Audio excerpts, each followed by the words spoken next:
good to see all your smiling faces. I'm so happy to be here with you today. Someplace where there isn't any trouble. Do you suppose there is such a place, Toto? Judy Garland as Dorothy Gale spoke those words right before singing Over the Rainbow that we just heard so beautifully by Diana Hughes. It's a song about yearning, longing for a place where troubles melt like lemon drops. As a child, I used to sing myself to sleep singing Over the Rainbow. I never felt I belonged, so I used to find comfort in singing those words.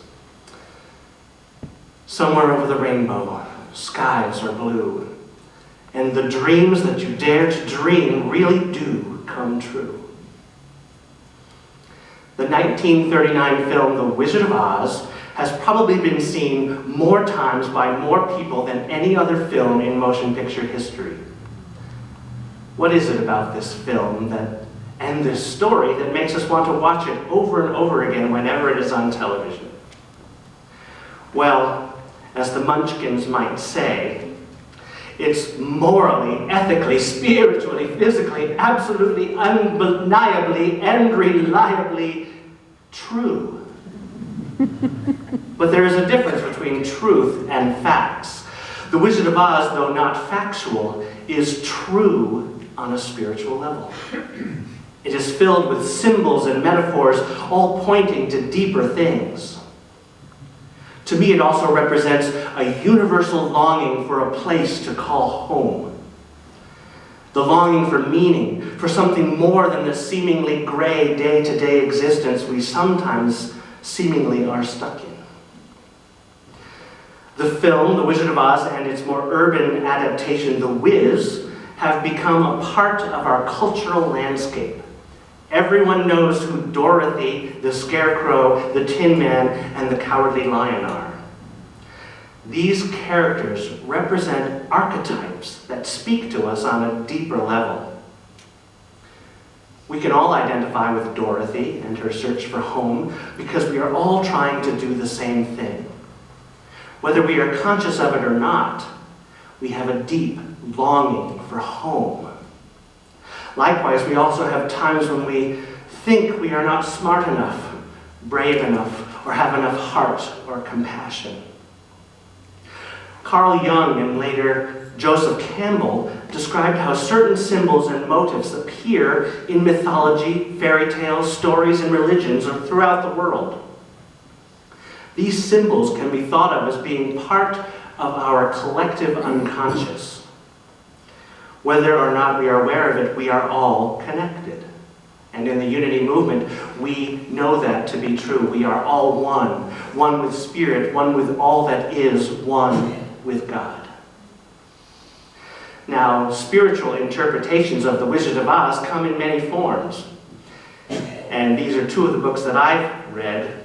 In the book, The Zen of Oz, 10 Spiritual Lessons from Over the Rainbow, author Joey Green suggests that The Wizard of Oz illustrates the Buddhist search for enlightenment. Glinda, the Good Witch of the North, is the Zen master who sends Dorothy on her journey down the yellow brick road toward enlightenment. Dorothy's search for self-discovery inspires others along the way, and she eventually achieves Satori and finds oneness with the universe, or as it is expressed in Baum's story, she finds her way home. In the book Spiritual Journeys Along the Yellow Brick Road by Darren John Main, he suggests that The Wizard of Oz contains a timeless truth that transcends culture. Dorothy's journey is the sort of archetypal pilgrimage found across all religions. To Maine, the purpose of following the yellow brick road is to find one's own spiritual path, and the journey is the destination. Dorothy represents the soul, and her ruby slippers represent our spiritual inheritance, a gift that each soul is given. So where do we begin? As Glinda says, it's always best to start at the beginning, and all you do is follow the yellow brick road. But what does the yellow brick road represent in our lives? For me, As it does for Maine, it represents my spiritual journey, my soul's journey. In the beginning of the film, Dorothy's life is literally turned upside down when a cyclone transports her from Kansas to the land of Oz. Have you ever felt like your life has been spun around and you've been thrown into uncharted territory, not knowing what to do or where to go? I know I have. On those occasions, I call out to Spirit and ask for divine guidance. In unity, when we pray, we ask that we are divinely guided on the right and perfect path, and we trust that Spirit will move us in the right direction. Sometimes it takes a twister, an obstacle, or our very lives to seemingly fall apart in order to spur us into action, to force us to wake up, get unstuck, and move forward. I believe that's exactly the point being made in the film when Dorothy asks how to get back to Kansas, how to get back home. Glinda tells her to start out on a journey and to seek out a wizard, a wise man. But in my mind, she's telling her to seek out wisdom in order to get home. But the only way to do that is to move forward. To start down the yellow brick road. Standing still or staying stuck in one place will never get you your heart's desire. You must always be moving forward, no matter how many wicked witches, flying monkeys, or twists and turns show up on your path. Keep moving forward, and your purpose will be revealed in its own perfect time. When Glinda gives Dorothy her advice and vanishes in a floating pink bubble, Dorothy proclaims, "My, people come and go so quickly here." You will find, if you haven't already, that people will come in and out of your life on your journey down this road. But the people you need will always show up when you need them. At least to me, that seems to be true. Now, Dorothy meets many people along the yellow brick road, but she meets three important friends: the Scarecrow, the Tin Man, and the Cowardly Lion. Each of whom is there to not only learn from Dorothy, but to give Dorothy the help she needs as well. I read an article in the Daily Muse online written by Deborah Tatel called "How to Follow Your Yellow Brick Road." In it, she says, you will run into these characters often as you skip down your yellow brick road, and you may have noticed that every time you do, you momentarily stop your journey. The Scarecrow represents your thoughts and intellect. The Tin Man represents your identity and self-worth, and the Lion represents your empowered self, the part of you that is certain, brave, and courageous. So let's think about that. The Scarecrow spent his entire life thinking he didn't have a brain and wasn't smart. He believed this so strongly that it became his truth, but in reality it was someone else who told him that he wasn't smart enough to do anything but scare away crows in a cornfield. What beliefs are you holding on to that are keeping you stuck? Were you ever told you weren't smart enough or good enough to fulfill your dreams? What thoughts of doubt creep in while you are on your path? As we discover in the film, the Scarecrow is always the one who thinks of the right thing to do in almost every situation. He tells Dorothy how to get him unstuck from the pole in the cornfield. When they are hungry, he realizes that if he taunts the apples, they will throw their apples at them and they will have something to eat. He was the one who came up with the idea to disguise themselves as the Winkies in order to sneak into the witch's castle and rescue Dorothy. He is the one who notices the rope holding the chandelier above the guards and swings the Tin Man's axe to cut it down so that they can escape. For someone without any brains, he is constantly thinking on his feet and solving problems. Now, the Tin Man thought he didn't have a heart, but was passionate about wanting one. Maybe he felt unworthy because he hadn't done enough good deeds, as the wizard mentions. Many people feel unlovable or somehow unworthy. We often have difficulty loving ourselves, or we identify self-worth with being loved by someone else. What are you holding in your heart that might be keeping you from loving or experiencing being loved? Loving and being loved require that we make ourselves vulnerable, open to hurt, and the possibility of being hurt so deeply that we rust ourselves solid. In the film, we find that the Tin Man never has a harsh word for anyone. He always is helping his friends. He is distraught that his friends are being hurt in the poppy field and cries himself solid. When Dorothy is crying outside the wizard's throne room, he comforts her and promises her that he'll get her in to see the wizard. He's distraught when he thinks of Dorothy as a prisoner in the witch's castle, and his heart breaks at the thought of never seeing Dorothy again when she is about to go home. For someone with no heart, he is always feeling and expressing his emotions freely and constantly demonstrating his kindness. And finally, the lion. We all encounter fear on our journey. But you are stronger than you think. If you believe you will be defeated, you will be.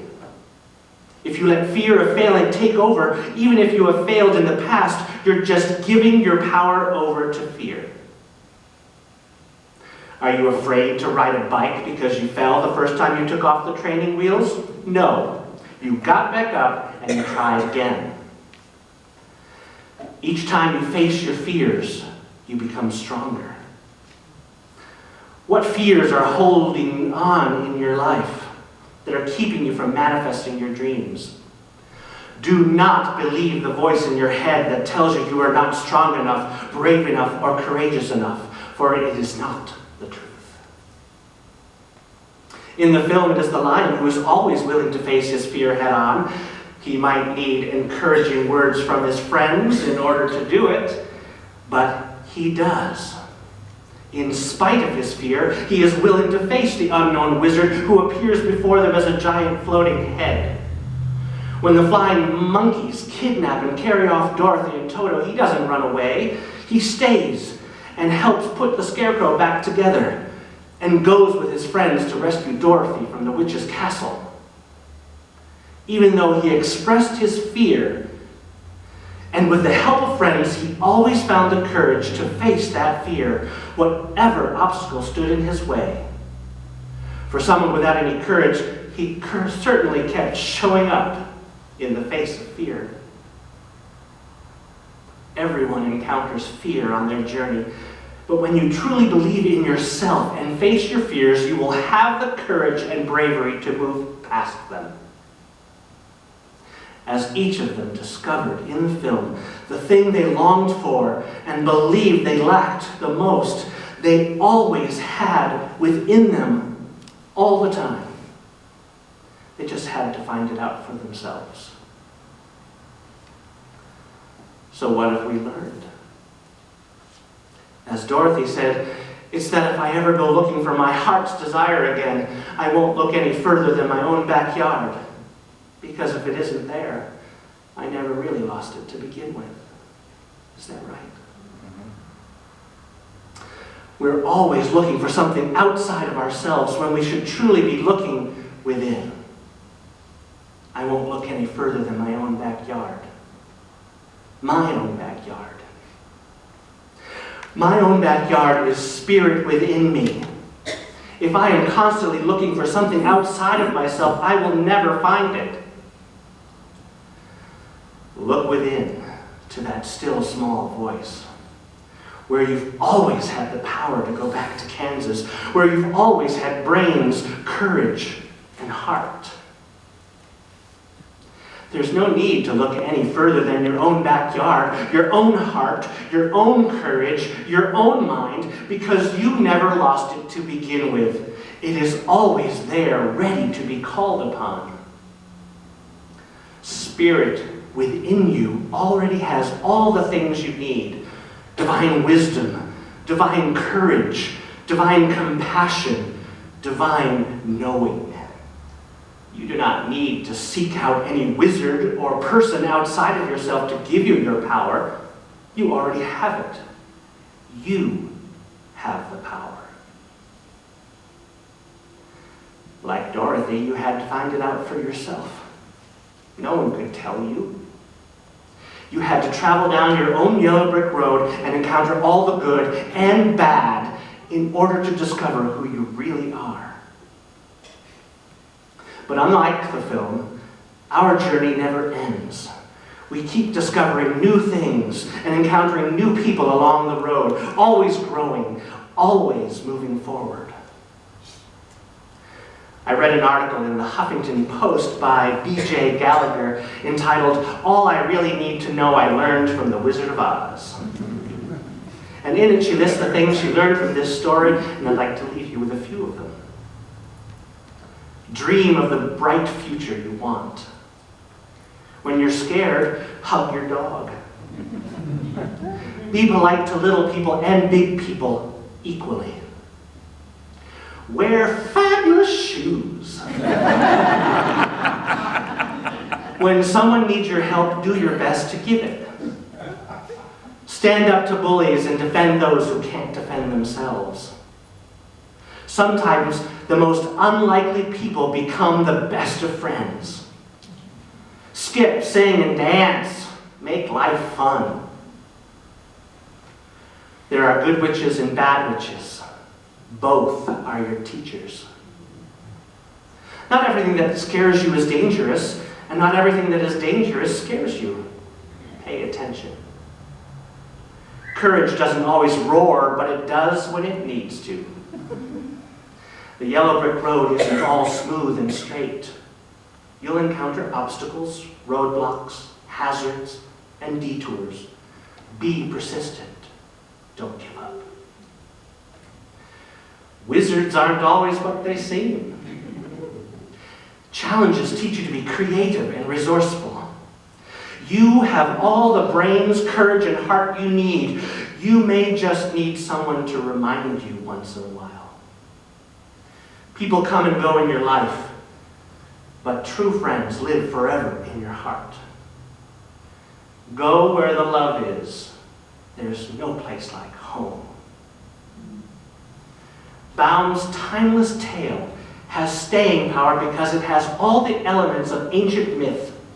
Its powerful, compelling, dramatic storyline speaks to something deep inside us all. The story of Dorothy, the Scarecrow, and the Cowardly Lion, and the Tin Man, and Toto too, is the story of all of us who seek happiness and fulfillment in our own lives. It is the quest to discover your true self, to develop your own brains, your own heart, and your own courage. Just believe in yourself. What you seek is already within you. And remember, wherever you are, God is, and you are already home. Namaste.